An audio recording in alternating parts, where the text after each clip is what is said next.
400년 전에 한국을 예언했다고? 그걸 믿으라고? 여기 미국의 한 여학생이 하버드 대학 교수에게 소리치고 있습니다. 한국 서점에서 발견한 책 한 권의 충격적인 내용 때문이라는데요. 과연 이 책의 어떤 내용이 이 여학생을 변화시킨 걸까요? 어떤 사연인지 알아보겠습니다. 저는 비 맞은 재킷에서 물방울을 털어내며 작은 서점으로 들어갔어요. 갑작스러운 폭우 때문에 계획이 모두 무산되어 답답한 기분이 솟구쳤어요. 정말 모든 게 다 물거품이 됐네. 라고 중얼거렸어요. 저는 제시카 윌리엄스라고 해요. 하버드에서 역사를 전공하고 있는 학생이에요. 지금은 서울에 와 있고 국립박물관 인터뷰 일정이 지금 막 취소됐어요. 교수님께서 제 논문 연구 때문에 한국에 오라고 하셔서 왔거든요. 서점 안에 가득한 오래된 책과 먼지 냄새가 코를 찔렀어요. 천장에서 바닥까지 빼곡히 꽂힌 책장에는 대부분 한자나 한글이 적힌 책들이었어요. 동아시아 역사 연구에 쓸만한 자료는 보이지 않았어요. 서점 구석에서 한 할아버지께서 따뜻한 미소와 함께 다가오시며 어서 오세요 라고 인사하셨어요. 할아버지의 주름진 눈가에는 반가움이 가득했고 저를 보시자 얼굴이 환하게 빛났어요. 저는 정중하게 고개를 끄덕였어요. 창밖으로 빗소리가 계속 울리며 저를 이곳에 머무르게 했어요. 할아버지께서는 조심스러운 영어로 미국에서 오셨어요? 라고 물으셨어요. 마치 할아버지의 따뜻한 말투처럼 부드럽게 들렸어요. 저는 솔직하게 네, 비가 그칠 때까지 기다리고 있어요. 라고 대답했어요. 목소리에는 약간의 서글픔이 섞여 있었지만 그 순간만큼은 감정을 감추지 못했어요. 잠시 후 할아버지께서는 희미하게 비치는 오래된 램프 아래에서 저는 정훈이라고 해요. 이 가게는 50년 동안 운영해왔어요. 라고 말씀해 주셨어요. 할아버지께서 제 얼굴을 똑똑히 살피시더니 학생이시군요. 라고 물으셨죠. 저도 모르게 미소가 번졌어요. 할아버지의 따뜻한 마음씨 덕분에 기분이 한결 풀렸거든요. 네, 하버드에서 동아시아 역사를 공부하고 있어요. 라고 대답했어요. 그러자 할아버지의 눈이 반짝이며 하버드라니 아주 공부를 잘하시나 보네요. 라며 손뼉을 치셨어요. 그러면서도 서점 안은 잠시 조용해졌어요. 저는 가까운 먼지 낀 책장을 손으로 살짝 쓸어보던 중 할아버지께서 뒷방으로 사라지신 것을 느꼈어요. 빗소리가 다시 고요함을 채우던 그때 1분쯤 지나자 할아버지께서 바랜 푸른 비단으로 감싸진 무언가를 들고 천천히 돌아오셨어요. 마치 귀중한 것을 다루듯 조심스레 보여주셨어요. 할아버지께서는 이 책인 학생에게도 많은 도움이 될지 모르겠네요. 라고 말씀하시며 나무 카운터 위에 그 물건을 올려두셨어요. 비단이 떨어지자 400년 된 조선시대의 고서가 모습을 드러냈어요. 책 표지에는 예언서를 의미하는 한자가 적혀 있었어요. 가슴이 두근거리며 학문에 대한 호기심이 지금의 답답함을 밀어내었어요. 저는 조심스레 손을 뻗어 이 책을 빌려도 될까요? 라고 여쭤보았어요. 할아버지께서는 고개를 끄덕이며 조심히 다루세요. 라고 말씀해 주셨어요. 페이지를 펼치자 종이는 얇으면서도 견고하게 느껴졌고 세월의 흔적이 고스란히 배어 있었어요. 보통은 오래된 책 앞에서 이렇게 떨리지 않는데 왠지 모르게 신기한 긴장감이 감돌았어요. 그러다 한 구절이 눈에 띄었어요. 제 한문 실력이 완벽하지 않음에도 불구하고 흑룡이 물과 불을 만날 때 새로운 빛이 태어난다라는 문구가 읽혔어요. 몸의 한기와 전율이 느껴졌어요. 이 말들이 왜 이렇게 중요한지 저도 알 수 없었지만 뭔가 특별한 의미가 있는 듯 했어요. 저는 그 구절을 가리키며 이게 무슨 뜻인가요? 라고 여쭤보았어요. 할아버지께서는 신비로운 미소를 지으시며 한강은 용, 불은 서울의 야경을 뜻해요. 그리고 새로운 빛은 바로 오늘날의 한국, 기술과 문화, 미래를 의미한답니다. 라고 넓게 제스처를 취하며 설명해 주셨어요. 보통이면 이런 이야기는 환상이라고 치부할 텐데 그 책에는 뭔가 매혹적인 힘이 있었어요. 바깥의 빗소리도 잊은 채 저는 조심스레 페이지를 넘겼어요. 그러다가 저도 모르게 이 책 얼마에 파시는 건가요? 라고 묻고 말았어요. 할아버지께서는 단호하게 고개를 저으시며 판매하지 않아요. 연구 목적으로 빌려드릴 수 있으니 다 읽으신 후 꼭 돌려주세요. 라고 말씀해 주셨어요. 저는 놀라며 정말 감사합니다. 이 귀중한 책을 무상으로 빌려주시다니요. 라며 감사 인사를 드렸어요. 그러자 할아버지께서는 지식은 나누어야 그 가치가 있지요. 라고 간단하게 대답하시며 어딘가 제 속마음을 꿰뚫어 보시는 듯 했어요. 10분 후 저는 다시 거리로 나왔어요. 비는 멈췄고 구름 사이로 햇살이 비추어 젖은 도로를 반짝이게 만들었어요. 고서도 비단으로 단단히 감싸 제 배낭 속에 소중히 보관되었답니다. 한국에 도착한 이후 처음으로 진심 어린 설렘을 느낄 수 있었어요. 좁은 골목길을 지나 호텔로 향하는 동안 가슴속에는 무한한 가능성이 펼쳐지는 듯 했어요. 저는 그 예언서의 내용을 번역해보고 싶었어요. 어쩌면 지루했던 연구 여행이 이 한 권의 책으로 인해 훨씬 더 흥미로운 여정으로 바뀌었을지도 모르겠어요. 저의 작은 호텔방은 노트북 화면에서 나오는 푸른 빛으로 은은하게 빛나고 있었어요. 창밖으로는 서울의 야경이 마치 별들이 땅에 내려온 듯 반짝였지만 저는 거의 신경 쓰지 못했어요. 오래된 고서는 제 책상 위에 펼쳐져 있었고 누렇게 변한 페이지는 현대 기술과 뚜렷이 대조되고 있었어요. 저는 몇 시간 동안 자리를 뜨지 않았어요. 허리가 아프고 눈도 타서 힘들었지만 번역 작업을 멈출 수가 없었어요. 이 고서에 담긴 예언들은 제가 이전에 본 것들과는 전혀 달랐어요. 이건 정말 믿을 수 없어. 라고 중얼거리며 또 다른 번역을 타이핑했어요. 반쯤 비워진 커피잔은 제 옆에 차갑게 놓여 있었어요. 마치 이 글을 쓴 분이 미래를 예견한 것 같아. 한 구절에는 동틀 무렵의 땅은 수십 년 동안 어둠에 빠져 외세에 의해 분열될 것이다 라고 적혀 있었고, 다른 구절에는 고난 끝에 사람들은 다시 일어서며 꺾이지 않은 정신으로 세상의 빛과 소리의 경이로움을 선사할 것이다 라고 쓰여 있었어요. 저는 이 문구들이 의미하는 바를 깨닫자 가슴이 뛰었어요. 첫 구절은 일본의 식민지 지배와 한국 전쟁으로 인해 한반도가 둘로 갈라졌던 역사를 암시하는 듯했고, 두 번째 구절은 그 모든 고난 끝에 한국이 세계적인 기술 강국으로 떠오른 현실을 말하는 듯했어요. 그런데 400년 전 누군가가 어떻게 이런 일들을 알 수 있었던 걸까요? 피곤에 지친 눈을 비비며 시계를 보니 새벽 3시 15분이었어요. 어느새 밤새도록 번역에 몰두한 탓에 시간 가는 줄 몰랐어요. 몸은 잠을 청하라고 했지만 머리는 수많은 질문으로 가득 차 있었어요. 떨리는 손으로 가장 중요한 페이지들을 사진으로 찍어 이메일에 첨부한 후 알렉스 교수님께 보냈어요. 교수님은 한인 미국인이셔서 이 발견의 의미를 누구보다 잘 이해해 주실 거라 믿었어요. 이메일에는 서울의 오래된 서점에서 이 고서를 발견했습니다. 400년 된 예언서로 보이는데 어떻게 보면 현대의 한국을 예견한 것 같습니다. 가능한 한 빨리 확인해 주시길 바랍니다. 라고 적었어요. 보내고 나서 저는 옷도 갈아입지 않은 채 침대에 누웠어요. 피곤했지만 잠이 오지 않았어요. 예언서에 적힌 흑룡이 물과 불을 만날 때 새로운 빛이 태어난다라는 말씀이 머릿속을 맴돌았어요. 새벽 7시 30분에 전화가 울렸고 저는 첫 번째 울림이 끝나기 전에 전화를 집어들었어요. 제시카, 이 글은 어디서 찾으셨어요? 교수님의 목소리에는 신나는 기운이 묻어 있었어요. 저는 잠시 일어나며 서울의 한 오래된 서점에서 발견했어요. 서점 주인께서 빌려주셨어요. 라고 말씀드렸어요. 제 말이 어찌나 이상하게 들렸는지 스스로도 놀랐어요. 정말 놀라운 발견이네요. 교수님께서 급하게 말씀하셨어요. 세계를 잇는 빛의 달이라는 언급은 지금 한국의 초고속 인터넷 인프라를 떠올리게 하네요. 요즘 그쪽은 세계 최고 속도를 자랑하니까요. 하지만 이 글은 400년 전에 쓰인 거예요. 라고 제가 항변하며 방안을 서성이었어요. 아침 햇살이 창문을 통해 들어오고 공기 중에 떠다니는 먼지들이 반짝이고 있었어요. 그건 불가능한 이야기예요. 학문적으로는 그렇죠. 라고 교수님께서 동의하셨어요. 하지만 이 문서는 과학적 예측과 철학적 통찰을 결합한 독특한 방식을 보여주고 있답니다. 잠시 후 키보드 소리가 들렸어요. 오늘 밤 서울행 비행기를 예약했어요. 제가 도착할 때까지 이 사실을 아무에게도 말하지 마세요. 통화를 끊은 후 저는 재빨리 샤워를 하고 객실로 아침 식사를 주문했어요. 식사하면서 책의 페이지들을 조심스럽게 책상 위에 펼쳐놓았고 빵 부스러기나 커피 얼룩이 묻지 않도록 주의했어요. 또 다른 구절이 눈에 들어왔어요. 사람들의 마음이 하나로 뭉칠 때 빛은 더욱 찬란해진다. 저는 한국전쟁 이후 가난의 늪에 빠졌던 나라가 오늘날 세계적인 경제 강국으로 탈바꿈한 과정을 떠올리며 그 사람들의 굳은 결심과 노력에 감탄했어요. 창밖으로 보이는 번화한 거리를 바라보면서 저는 서울을 전과는 다르게 보게 되었어요. 우뚝 솟은 고층 빌딩, 효율적인 지하철, 그리고 스마트폰을 들고 바쁘게 다니는 사람들까지 모든 것이 예언과 연결되어 있는 듯한 느낌을 주었어요.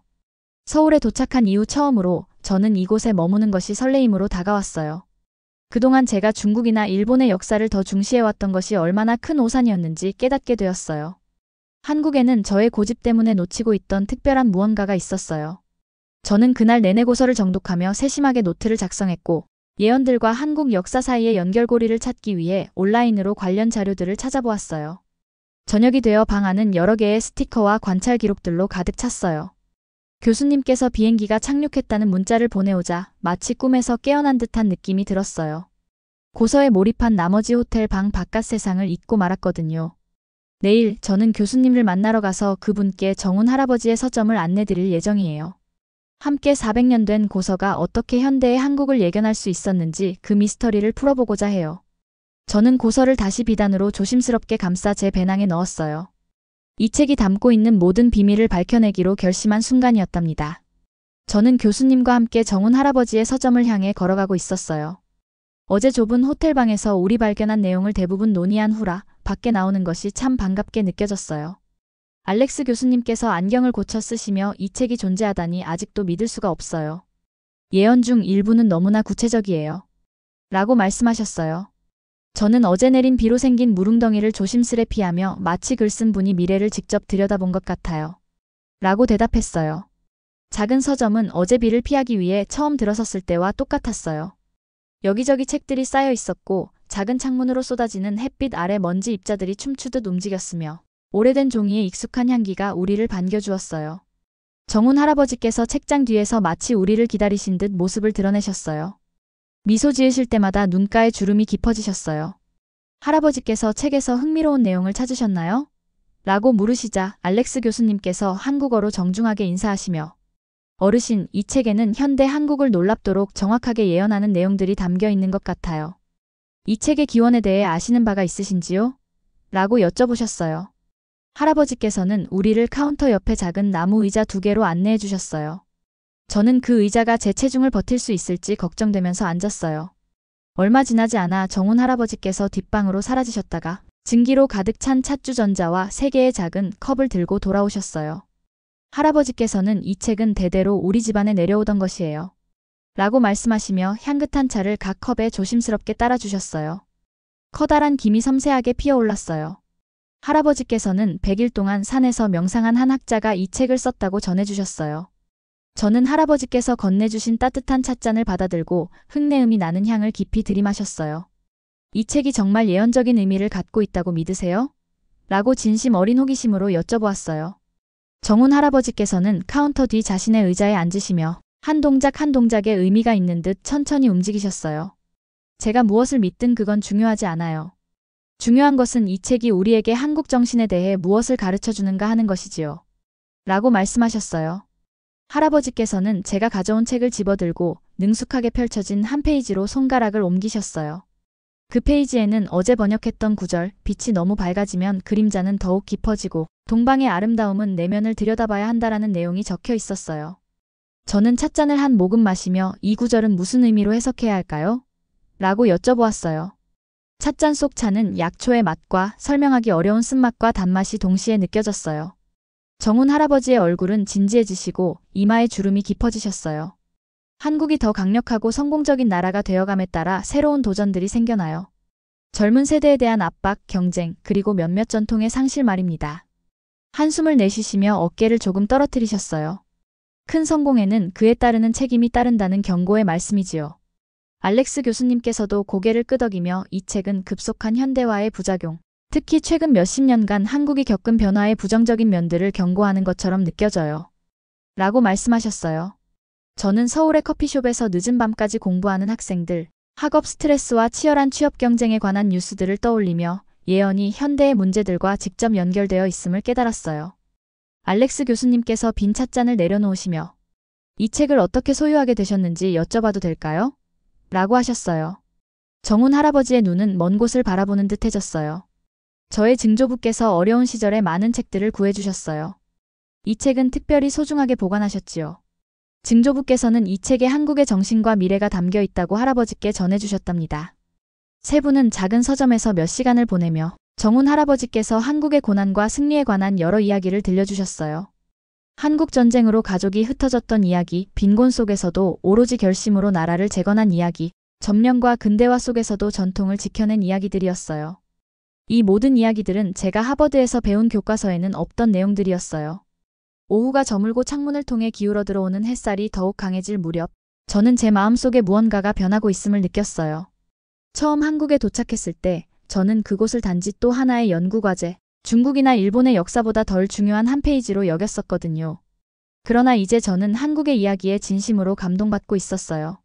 오랜 시간 고난 속에서도 굳건히 버틴 국민의 정신, 수세기 동안 유지된 정체성, 그리고 불과 몇십 년 만에 이룬 놀라운 변화가 제 마음을 울렸어요. 갑자기 정훈 할아버지께서 흑룡이 불을 만나는 곳을 보시겠어요? 라고 물으시며 제게 고민한 시간을 주셨어요. 저는 놀라 눈을 깜빡이며 예언서에 나온 흑룡이 물과 불을 만날 때 말씀인가요? 라고 확인했어요. 할아버지께서는 미소를 지으시며 고개를 끄덕이셨어요. 한강의 야경, 남산타워에서 보는 모습이요. 서울에서 가장 아름다운 광경 중 하나랍니다. 알렉스 교수님께서 시계를 확인하시며 저녁 식사 전까지 시간이 있는데 어떠세요? 라고 말씀하셨어요. 1시간 후 저는 남산타워 전망대에 서서 아래의 경치를 보고 숨이 멎을 듯 감탄했어요.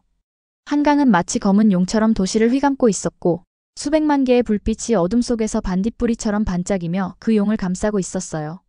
저는 조용히 예언서의 구절 새로운 빛이 태어난다를 속삭였어요. 그 자리에 서서 고대 산들을 배경으로 현대 서울을 바라보며 정훈 할아버지께서 전해주시려던 메시지를 마침내 깨달았어요. 이 책은 단순한 예언을 넘어서 과거, 현재, 미래가 어떻게 연결되어 있는지를 보여주는 것이었어요.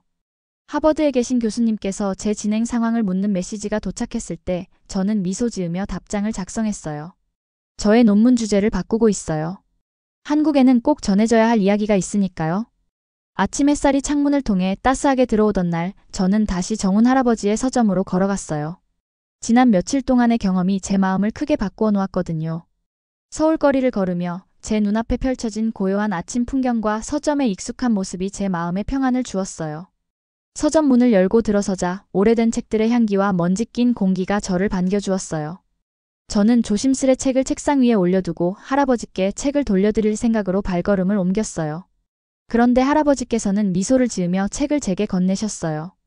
이 책은 내가 돌려받는 것보다는 제시카 씨가 갖고 있는 게 더 소중하게 쓰일 것 같군요. 라고 말씀해 주셨어요. 저는 할아버지의 따뜻한 말씀을 듣고 가슴 깊이 감동했어요. 그날 오후 저는 서울의 한 국제학술대회에서 제 연구 결과를 발표했어요.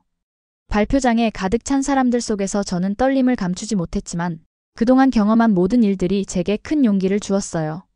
발표 무대에 올라선 저는 떨리는 목소리로 연구 결과를 설명하기 시작했어요.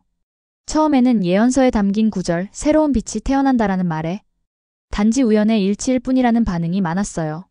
청중 중 몇몇은 눈살을 찌푸리며 이런 건 믿을 수 없어요 라는 속삭임을 주고받았어요. 저는 그들의 의구심을 느끼며 마음 한켠이 무너지는 듯 했지만 제 경험과 연구를 바탕으로 차분히 이야기를 풀어나갔어요.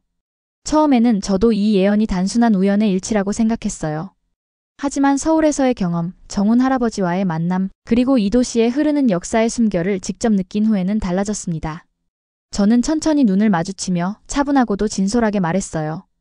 그러자 몇몇 청중의 표정이 서서히 바뀌기 시작했어요. 발표 중간에 저는 간단한 슬라이드와 사진을 통해 예언서에 나타난 사건들이 한국의 역사적 사건들과 어떻게 연결되는지 구체적으로 설명했어요. 한 장면에서는 일본의 식민지 시절과 한국 전쟁, 그리고 그 이후 급격한 현대화 과정을 시간순으로 정리해 보여드렸어요. 저는 이 예언은 단순한 예측을 넘어서 우리 민족이 겪어온 고난과 극복의 이야기를 상징하는 것이라고 강조했어요. 잠시 후 한 청중이 손을 들며 정말 믿기 어렵지만 그 내용들이 역사에 일어났던 사건들과 들어맞는 게 정말 신기하면서도 신뢰가 갑니다. 라고 조심스레 말씀해 주셨어요. 저는 미소 지으며 저 역시 처음에는 회의적이었지만 경험과 연구를 통해 그 의미를 깊이 이해하게 되었습니다. 라고 답변했어요. 발표가 절정에 다다르자 분위기는 점차 달라졌어요. 청중들은 저의 진심 어린 설명에 귀 기울이며 눈빛을 반짝이며 고개를 끄덕였어요. 제가 말한 새로운 빛이 태어난다는 예언이 단순히 미래를 예측하는 것이 아니라 우리 모두가 어둠 속에서도 서로의 힘으로 밝은 미래를 만들어 나가야 한다는 메시지로 다가왔기 때문이에요. 발표를 마치고 난 후 몇몇 청중이 조용히 박수를 보내주었고 알렉스 지도 교수님께서도 미소로 격려해 주셨어요. 그 순간 저는 예언서에 담긴 의미가 단지 과거와 미래를 잇는 다리가 아니라 우리 모두의 희망과 책임감을 일깨워주는 소중한 가르침임을 다시 한번 깨달았어요. 이처럼 저는 오늘 예언이 단순한 미신이 아니라 우리 삶과 문화에 깊이 뿌리내린 진실된 메시지임을 증명해 보였어요. 발표를 마친 후 저는 서둘러 호텔로 돌아오는 길에 창밖으로 보이는 서울의 하늘과 반짝이는 불빛들을 바라보았어요. 그 순간 예언서의 구절이 제 마음속에 다시 떠올랐어요. 새로운 빛이 태어난다. 이 말은 더 이상 단순한 예언이 아니라 제가 한국에서 새롭게 찾은 꿈과 열정을 상징하는 말이 되었어요. 다음 날 저는 정훈 할아버지의 서점을 다시 방문했어요. 책을 돌려드리려고 했지만 할아버지께서는 제 손을 꼭 잡으며 말씀하셨어요. 제시카 씨, 이 책은 이제 당신의 몫이에요. 이 책을 통해 우리 문화와 역사가 이어지길 바라요. 저는 그 말에 깊이 감동하여 감사의 눈물을 흘렸어요. 그날 이후로 저는 한국 역사의 아름다움과 그 속에 담긴 사람들의 정서를 더욱 깊이 이해하게 되었어요. 예언서가 보여준 미래는 단순히 한국의 이야기가 아니라 제 자신의 변화와 새로운 길을 열어주는 달이었어요. 집으로 돌아가는 길, 저는 마음속으로 다짐했어요. 앞으로 저는 한국 역사를 더 많이 연구하고 그 속에 담긴 가치를 세계에 전할 다리가 되기로요. 하버드에서 배운 지식과 서울에서 체험한 생생한 이야기를 하나로 엮어 새로운 미래를 열어가겠다는 약속이었어요. 저는 이제 예전의 제 모습과는 완전히 달라졌어요. 처음 한국에 왔을 때는 연구 과제로만 여겼던 이 땅이 지금은 제 삶의 일부이자 소중한 문화의 다리로 느껴져요. 그리고 그 다리는 저를 앞으로 나아가게 하는 밝은 빛이 되어주고 있어요. 마지막으로 제 발표가 끝난 후 알렉스 지도교수님과 정훈 할아버지께서 함께 계신 자리에서 저는 조용히 속삭였어요.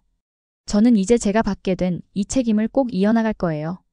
그 말처럼 저는 제 인생의 새로운 장을 열었고 예언서가 전해준 메시지를 제 미래로 이어가기로 했어요.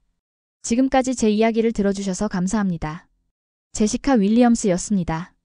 이상으로 오늘의 사연 마치겠습니다. 구독과 좋아요 눌러주시면 더 많은 사연을 들어보실 수 있습니다.